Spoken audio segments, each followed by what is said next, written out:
But today, this morning, I want to give you a Kwanzaa Kujichagulia self-determination. And you know, us Pan-Africanists, we are the epitome of self-determination in the African community. We Pan-Africanists are the epitome of self-determination in the African community. We Pan-Africanists, we are the heart and soul of self-determination. We eat, breathe, and live self-determination 365 days a year. I said the Pan-Africanists, we eat, we breathe, and we live self-determination 365 days a year. But today, I want to talk about anxiety. The other day, I spoke about jealousy. At the Frederick Douglass Marcus Garvey Academy, I spoke about jealousy. Today, I want to talk about anxiety. I want to talk about anxiety. And by the way, POPA is an acronym for Prince of Pan-Africanism. POPA is an acronym for Prince of Pan-Africanism. I said POPA is an acronym for Prince of Pan-Africanism. Big POPA is an acronym for Black Intellectual Gladiator, the Prince of Pan-Africanism. So let's talk about anxiety. Is there anyone today who suffers from nervous disease? Raise your hand if you suffer from nervous disease. Raise your hand if you suffer from nervous disease. Do you tend to be nervous a lot? How many of you suffer from nervous disease?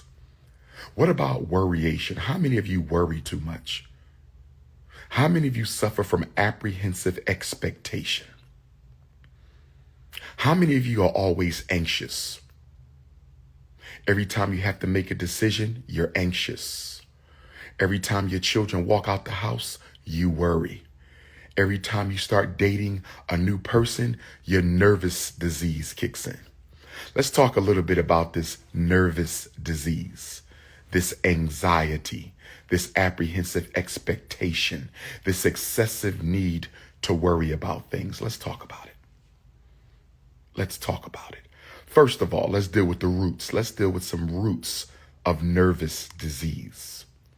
First of all, if you were sexually abused as a child, psychologically abused as a child, emotionally abused as a child, or socially abused by your peers or siblings as a child, you are at a greater risk of suffering from nervous disease, because abused children, sexually, emotionally, psychologically, or socially, when you are abused, normally the culture of abuse dictates an atmosphere of constant paranoia. Constant paranoia, constant paranoia. You had a father who was an alcoholic. And when he got drunk, you didn't know if he would start beating on you or beating on your mother. So you lived in a perpetual state of terror. You lived in a perpetual state of terror, a perpetual state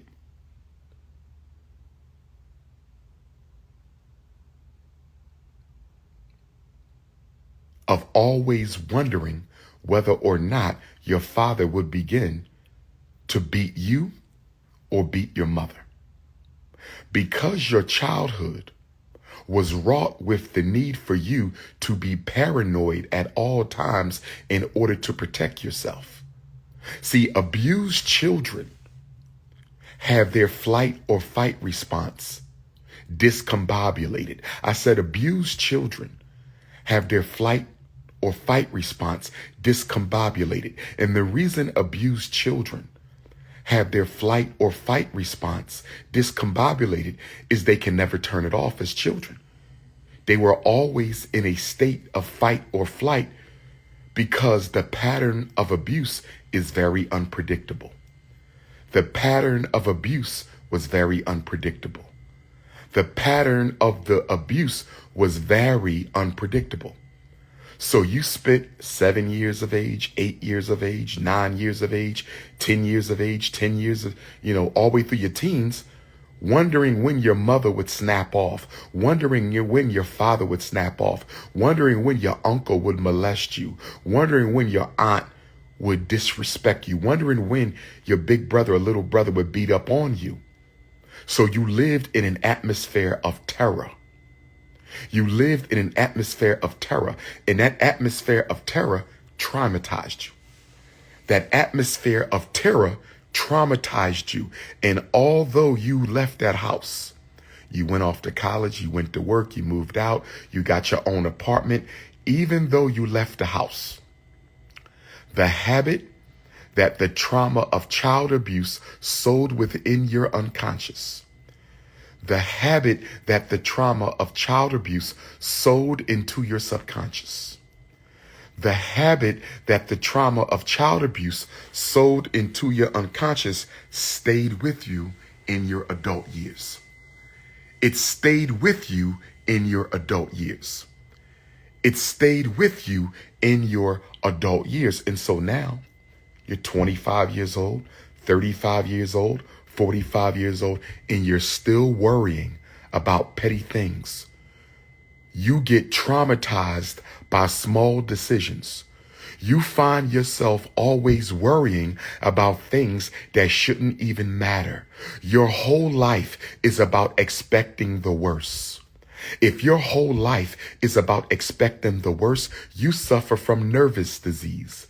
And that nervous disease was likely initiated in your childhood by abusive parents, abusive siblings, abusive family members, abusive foster parents, abusive step parents, sexually abusive mama boyfriend, daddy girlfriend, whatever the case may be.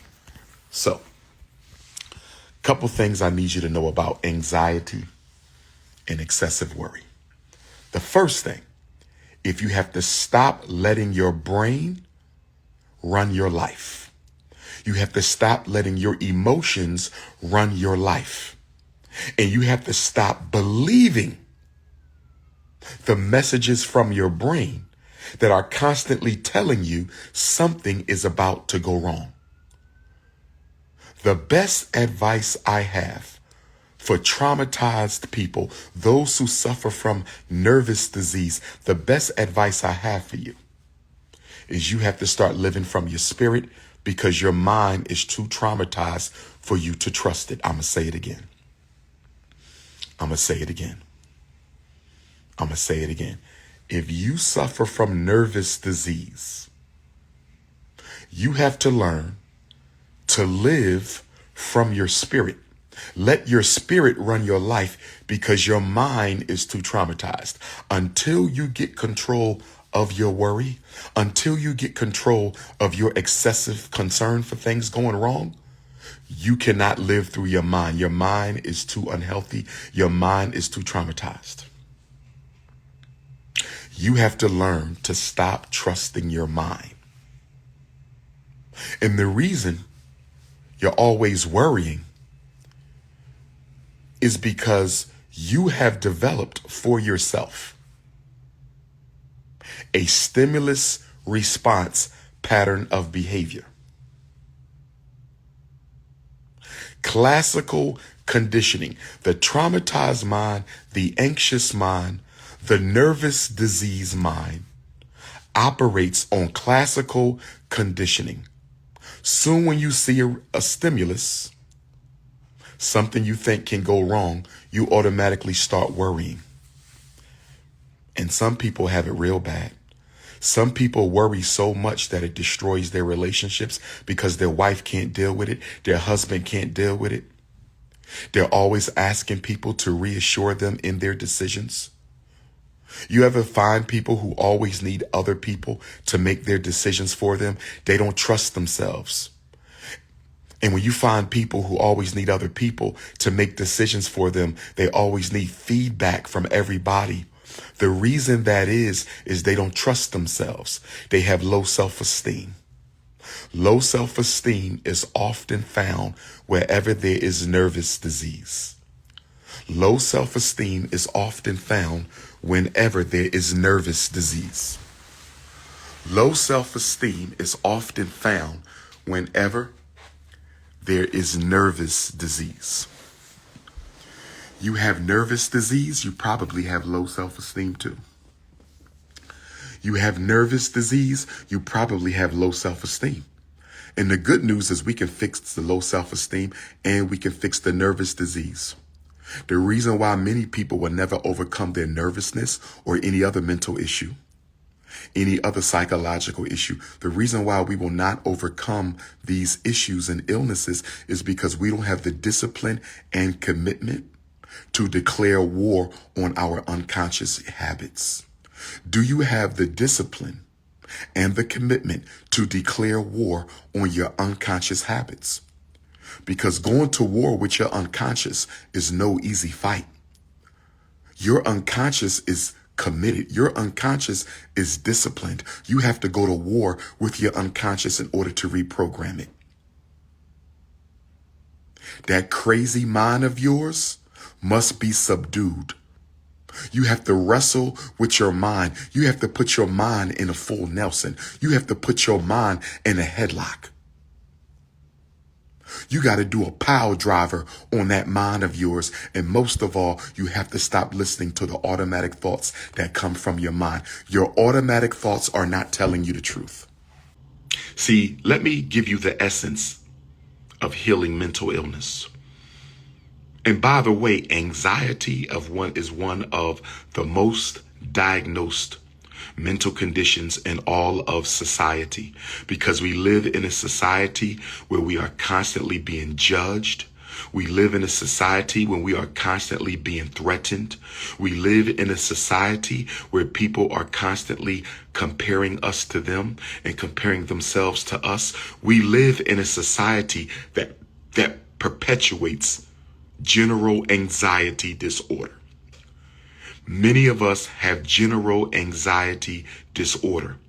Black people have general anxiety disorder from racism.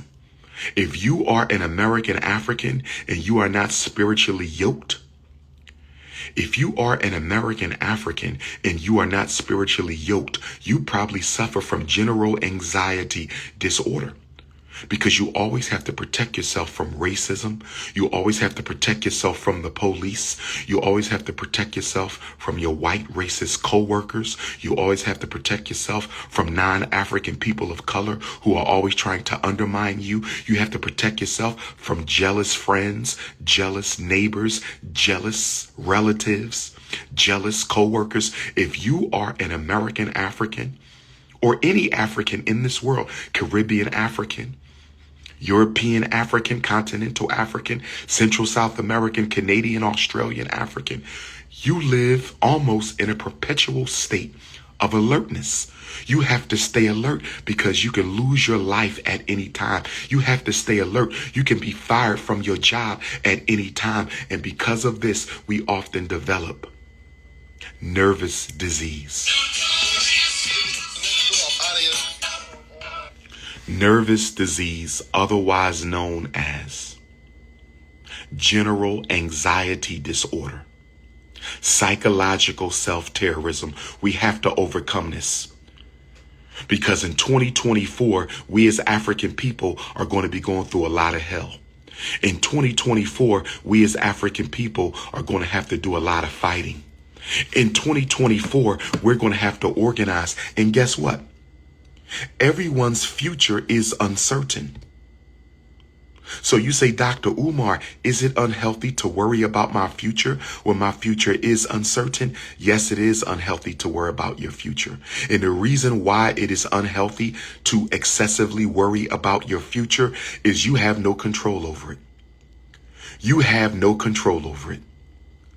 You have no control over your future.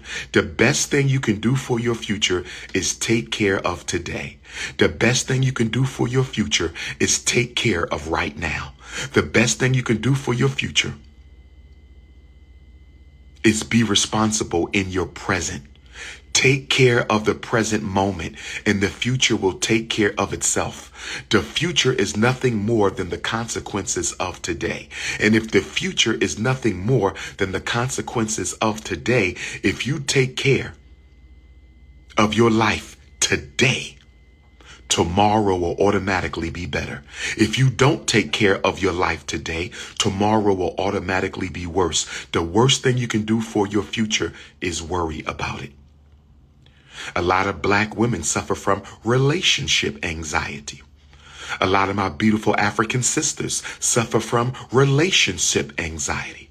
A lot of my African queens suffer from relationship anxiety. And I'm going to say this to all black women and black men, especially black women, because women suffer from anxiety more than men. Relationship anxiety, ladies, is a waste of your time. Worrying about whether you're going to get married, worrying about if your husband is cheating, worrying about if you look good enough. In fact, any woman who spends more money on her body and her looks than on her life and her mind, any woman who spends more money on her body and her looks instead of her life and her mind. I'm talking to my beautiful African sisters because I love you all so much. I'm talking to my beautiful African sisters because I love you all so much. If you're spending more time on your looks and your body and your physical image than you spend on your children or your mind or your life, I know you suffer from anxiety and low self-esteem. The fact that black women spend $30 billion on their hair and beauty, that's anxiety. That is worryation. That is excessive concern for the way somebody looks. And that is rooted in low self-esteem and self-confidence issues. You get your hair done every 5 days. That's low self-esteem, self-confidence issues. You can't come out the house without 1,000 pounds of makeup on your face. That's low self-esteem and anxiety issues. You can fool all the people sometimes, and you can fool some of the people all the time, but you can't fool Dr.UMAR any of the time. You can fool all the people some of the time, and some of the people all the time, but you can't fool the Prince of Pan-Africanism, King Kong consciousness any of the time. We have to get over anxiety. And guess what's anxiety's best friend? What is anxiety's best friend? If you need a life coaching session, I will go back to life coaching in the new year. There will be no life coaching sessions until the new year. There will be no life coaching sessions until the new year because I'm on my Kwanzaa tour. There will be no life coaching sessions in the new year. But if you need life coaching with King Kong consciousness, you can text message me after January the 1st for life coaching sessions. Let me help you get your depression under control. Let me help you get your anxiety under control. Let me help you get your low self-esteem under control.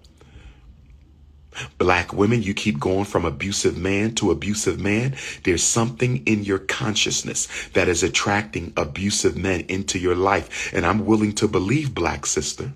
I'm willing to believe, black queen. I'm willing to believe, black empress. The reason why you keep on attracting men who don't value you into your life is because you don't believe you deserve a man who values you. Let me say this again. We attract exactly what we are. Let me say this one more time. We attract exactly what we are. Let me say this one more time. Ifa Tunde 3 times. Ifa Tunde 3 times. Ifa Tunde 3 times. We attract exactly what we are. We don't attract what we want. You've been wanting a good man for 10 years. Black brothers, you've been wanting you a good, wholesome sister for 20 years. But you keep on running into opioid addicts. You keep on running into sexually promiscuous black women. You keep on running into black women who use you and dog you. You keep on running into whorish black women. You say, I've been praying to God for a good African woman. I'm a good, hardworking man. Why can't I find me a good black woman, Dr. Umar? I've been praying, I've been wishing, I've been hoping, and I keep on running into the wrong women. You know why? Because on a very deep level of your inner consciousness, at a very deep level of your existence, you have a core belief that you don't deserve a good woman. And until you deal with the core belief that you don't believe you deserve a good woman, or you don't believe you deserve a good man, you will never get it. You don't attract what you want. You attract what you are. This is what all the self-help books are getting wrong. This is what are the you don't attract what you want. You attract what you are. Your frequency and your vibration can only pull to you what you are vibrating. Let me say it again. Let me say it again. Black woman, you keep on attracting abusive men because your mother was abused. Your mother modeled abusive behavior for you. So at a certain level, you actually believe without being conscious of it. At a certain level, you actually believe that you should be punished because you are not good enough. Deal with your core belief. It is your core beliefs that are keeping you from the life that you want. I don't care about your desires. Your desires are not stronger than your core beliefs about yourself. Let me say it again. You asking me about Sister Sukihana. Why are you asking me about Sister Sukihana? Why are you asking me about Sister Sukihana?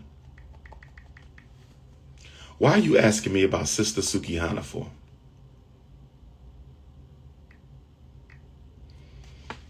Okay. Happy Kwanzaa to Sister Sukihana.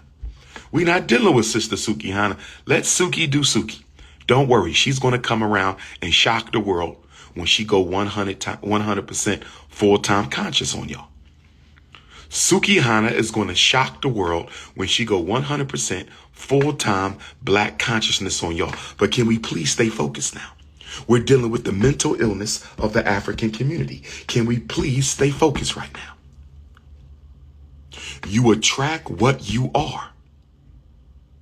I promise you, when we do your life coaching session, I promise you, when we do your life coaching session, I'm going to be able to show you if you are honest. Because if you're not honest, I don't want your $75 to talk on the phone an hour.